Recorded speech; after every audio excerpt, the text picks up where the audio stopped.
Baik, selamat pagi Pak dosen dan teman-teman. Perkenalkan, nama saya Clemens Nikandera Pauda, kelas D IKM semester 4. Di sini saya akan menjelaskan materi tentang penyakit asma, PPOK, dan kanker. Baik, kita masuk pada materi pertama, yaitu tentang penyakit asma, PPOK. Yang pertama kita masuk pada definisi. Asma dan PPOK atau penyakit paru obstruktif kronis merupakan penyakit yang menyerang organ bagian paru-paru. Keduanya menyebabkan penyempitan pada saluran pernapasan sehingga menimbulkan gejala sesak napas.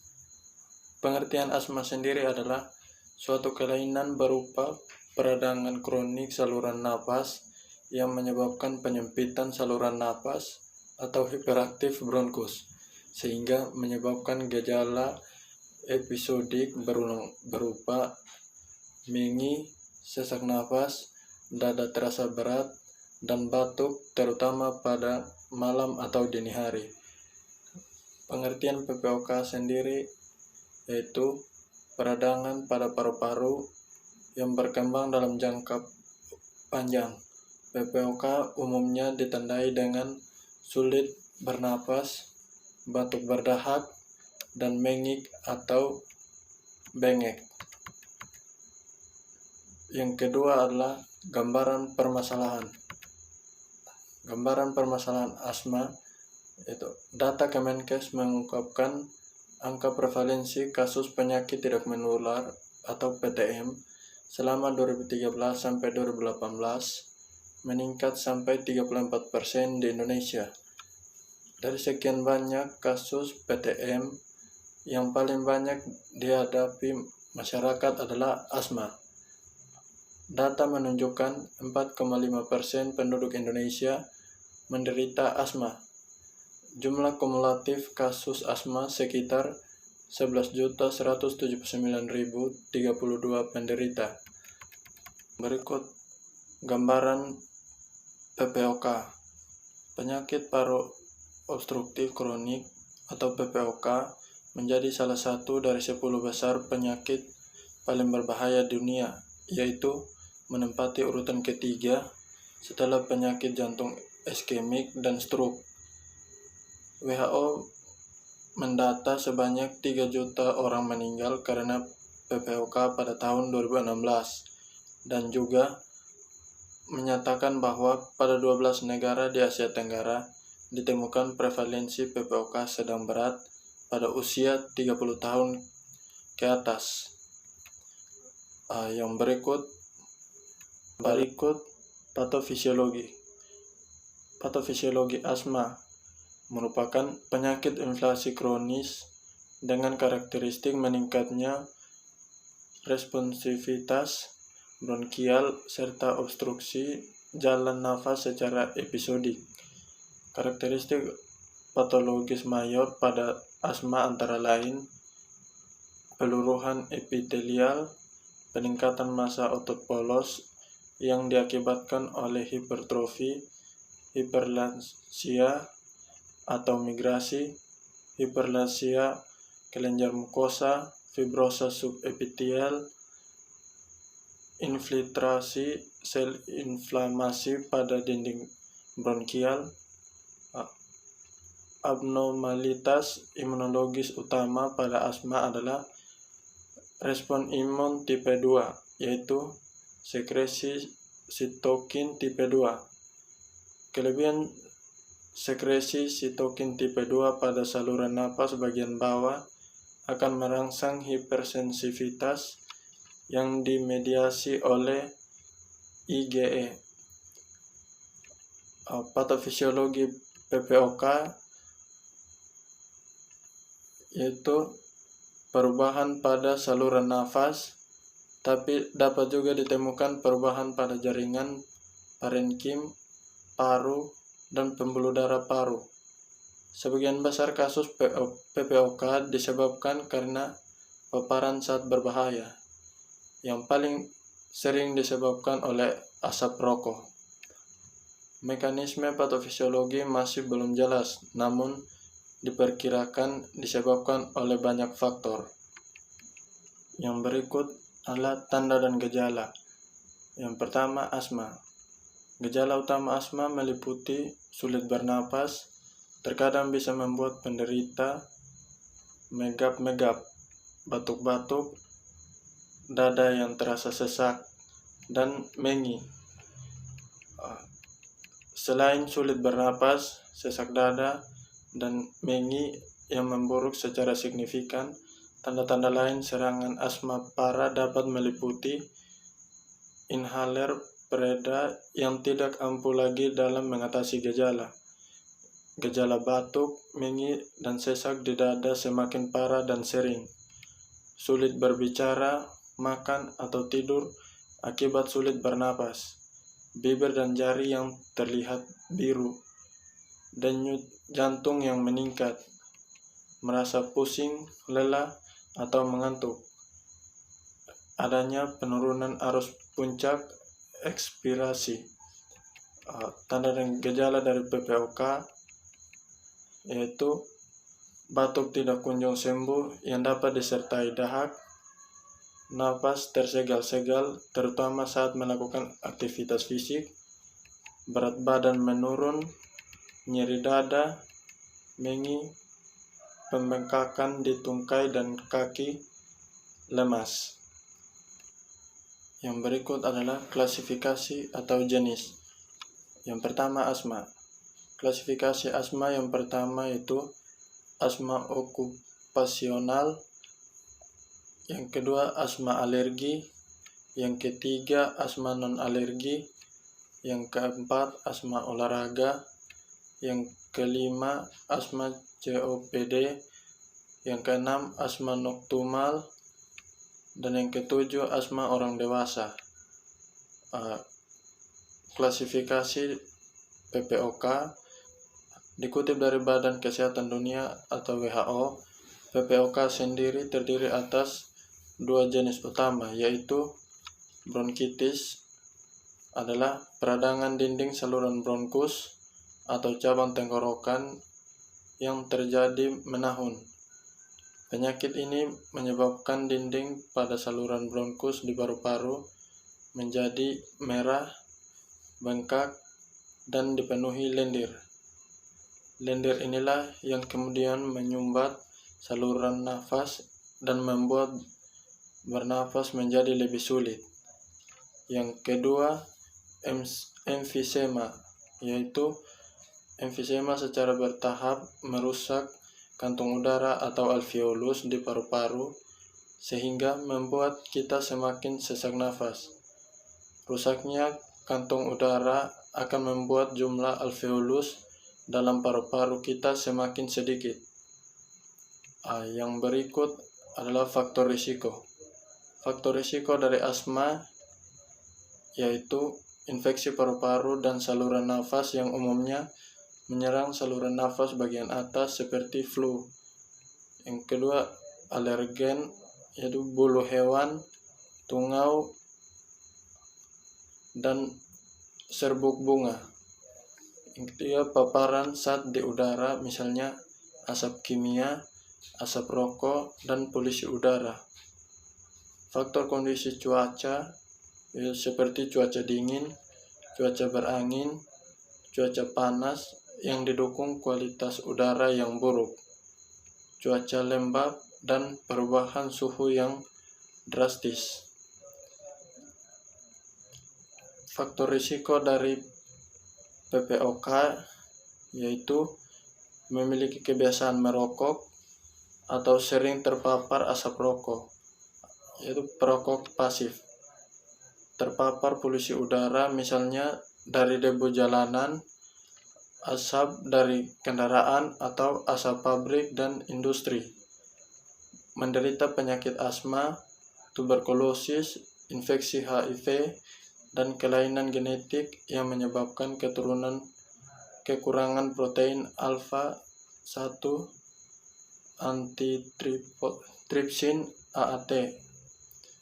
Berusia 40 tahun ke atas, berjenis kelamin wanita. Yang berikut adalah pencegahan dan pengobatan. Pencegahan asma itu berhenti merokok, hindari paparan asap rokok, jangan melihat hewan seperti anjing dan kucing, usahakan tidak memakai karpet di dalam rumah atau kamar tidur, jemur dan tepuk-tepuk kasur secara rutin. Pencegahan PPOK yaitu menghentikan kebiasaan merokok dan selalu jauhi asap rokok, menghindari paparan debu, asap, polusi, atau polutan lain, terutama bila kita bertempat tinggal atau bekerja di lingkungan dengan kualitas udara yang buruk.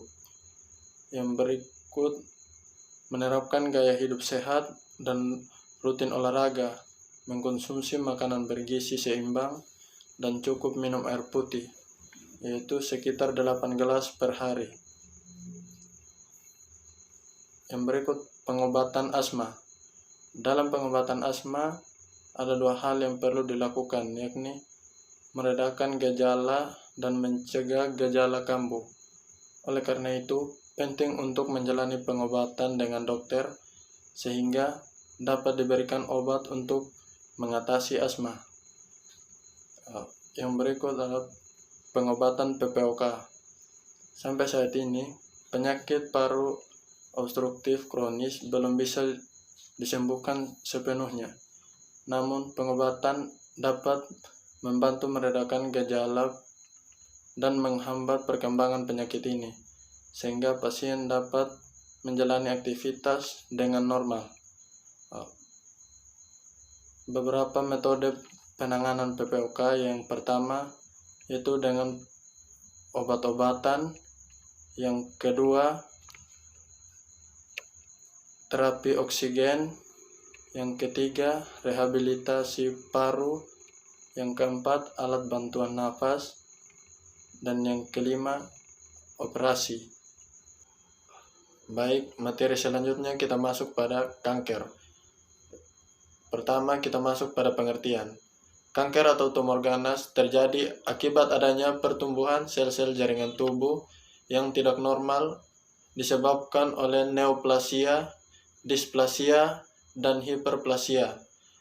Neoplasia adalah kondisi sel yang terdapat pada jaringan berproliferasi secara tidak normal dan invasif. Displasia yaitu kondisi sel yang tidak berkembang normal dengan indikasi adanya perubahan pada nukleus atau inti sel. Hiperplasia merupakan kondisi sel normal pada jaringan mengalami pertumbuhan berlebihan, yaitu menurut Ariani tahun 2015.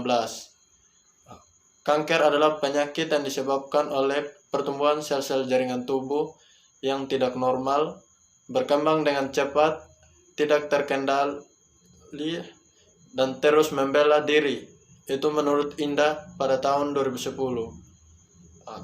Kanker adalah penyakit yang dapat menyerang dan muncul akibat pertumbuhan tidak normal dari sel-sel jaringan tubuh yang berubah menjadi sel kanker pada perkembangannya. Itu menurut Lubis pada tahun 2009. Berikut adalah gambaran permasalahan. Yang pertama, gambaran secara global. Kejadian kanker kepala dan leher secara global adalah sekitar 533-100 kasus per tahun. Itu menurut Parkin et al. 2005. WHO memperkirakan penderita baru kanker saat ini lebih dari 14 juta orang dan akan naik menjadi 19 juta pada tahun 2025. Di Indonesia, prevalensi penyakit kanker juga memprihatinkan, yaitu sekitar 1,4 per 1000 penduduk. Angka kejadian penyakit kanker di Indonesia yaitu 136,2 per 100.000 penduduk, berada pada urutan 8 di Asia Tenggara. Yang berikut gambaran secara regional. Kasus kanker di Indonesia dengan besar presentasi penderita pasien hipertensi. Provinsi Jawa Tengah paling tinggi yaitu 23,6%, dan persentase paling rendah terdapat pada Provinsi Bangka Belitung, Gorontalo, Sulawesi Barat, Maluku, Maluku Barat, dan Maluku Utara sebanyak 0,2%. Pembahasan ketiga adalah patofisiologi penyakit kanker.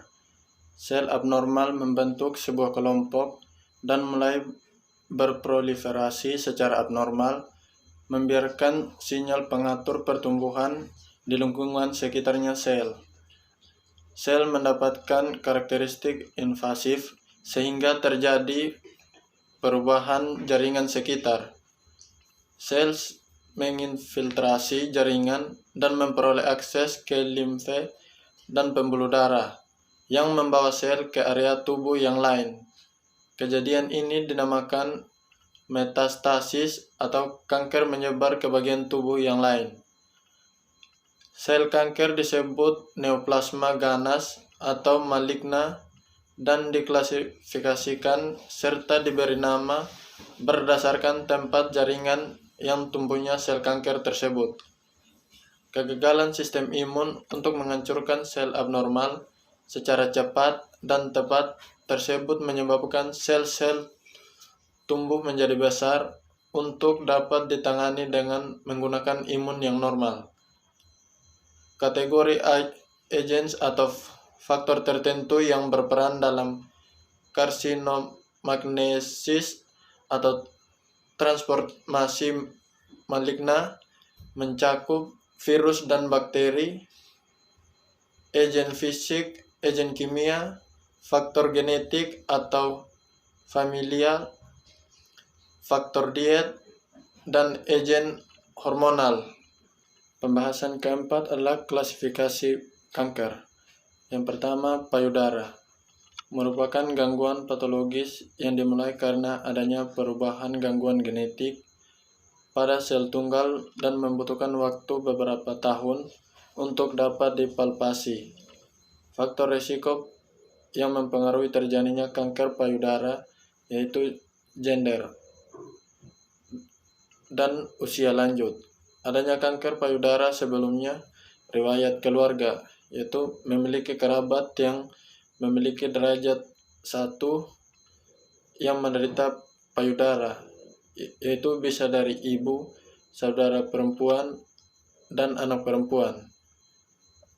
Yang kedua, kolon rektum, merupakan neoplasma visceral terbanyak kedua. Faktor risiko yang mempengaruhinya usia lebih dari 40 tahun.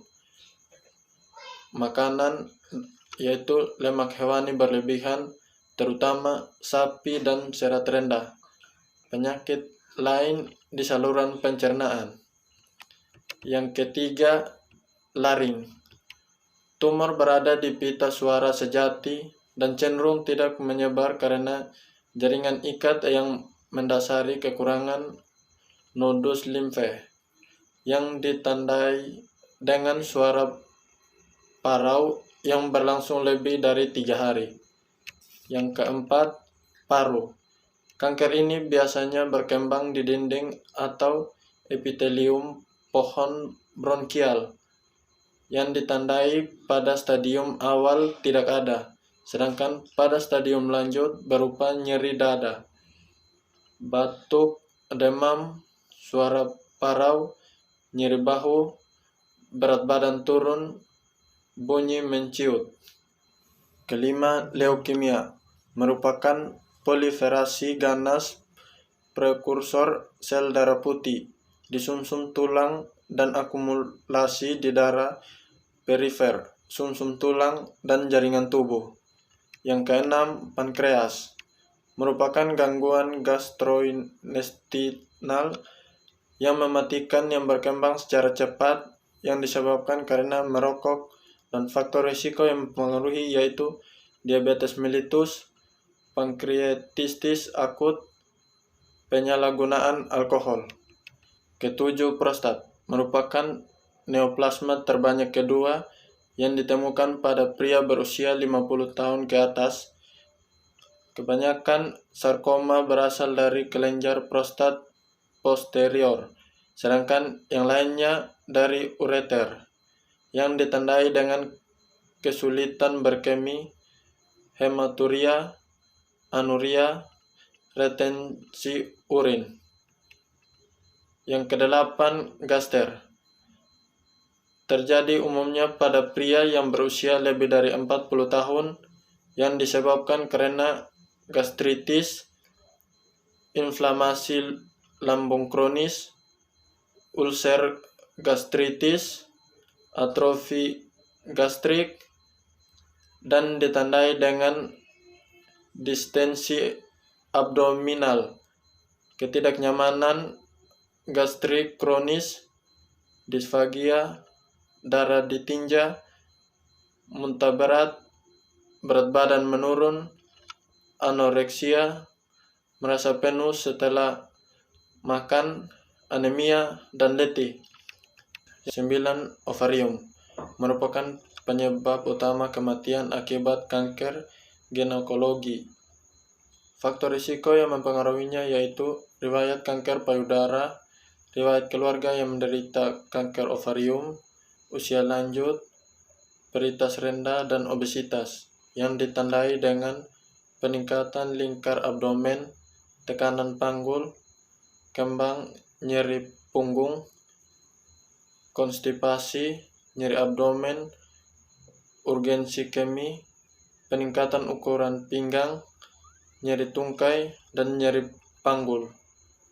Yang ke-10, serviks merupakan kanker yang paling umum ketiga di sistem reproduksi wanita dan diklasifikasikan sebagai preinvasi atau invasif yang ditandai pada stadium awal yaitu kemungkinan pendarahan vaginal abnormal, keluaran persisten dari vagina, dan nyeri pada stadium lanjut terjadi nyeri pelvis, kebocoran vaginal berupa urin dan tinja dari fistula, anoreksia, berat badan turun, dan anemia. 11. Kandung kemi terjadi pada penderita yang berusia lebih dari 55 tahun yang banyak dialami oleh pria. Biasanya muncul di dasar kandung kemi dan mengenai lubang ureter serta leher kandung kemi yang ditandai hematuria dan tidak nyeri. Terjadi infeksi saluran kemi dan urgensi, desakan berkemi, perubahan urin, nyeri panggul atau punggung karena adanya metastase. Pembahasan kelima adalah tanda dan gejala. Yang pertama, bentuk persisten atau air liur berwarna darah. Gejala-gejala ini biasanya muncul infeksi sederhana seperti bronkitis atau sinusitis. Yang kedua, perubahan kebiasaan buang air besar. Sebagian besar perubahan kebiasaan buang air besar terkait dengan diet dan asupan cairan. Yang ketiga, darah pada tinja. Wasir sering menyebabkan pendarahan dubur, tetapi karena wasir sangat umum, mereka mungkin ada dengan kanker. Oleh karena itu, bahkan ketika kita menderita wasir, kita harus meminta dokter memeriksa seluruh saluran usus kita ketika kita memiliki darah dalam pergerakan usus kita. 5. Benjolan pada payudara. Sebagian besar benjolan payudara adalah tumor non-kanker seperti fibroadenoma dan kista. Tetapi semua benjolan payudara perlu diselidiki secara menyeluruh. Ke-6. Benjolan di testis. Kebanyakan pria atau 90% dengan kanker testis memiliki benjolan yang tidak menyakitkan atau tidak nyaman pada testis. Yang ke-7, perubahan buang air kecil. Gejala kemi dapat berupa sering buang air kecil, sedikit urin, dan aliran urin yang lambat atau perubahan fungsi kandung kemi secara umum. Ke-8, Darah dalam urin. Hematuria atau darah dalam urin dapat disebabkan oleh infeksi saluran kemih, batu ginjal, atau penyebab lainnya. 9. Suara serak.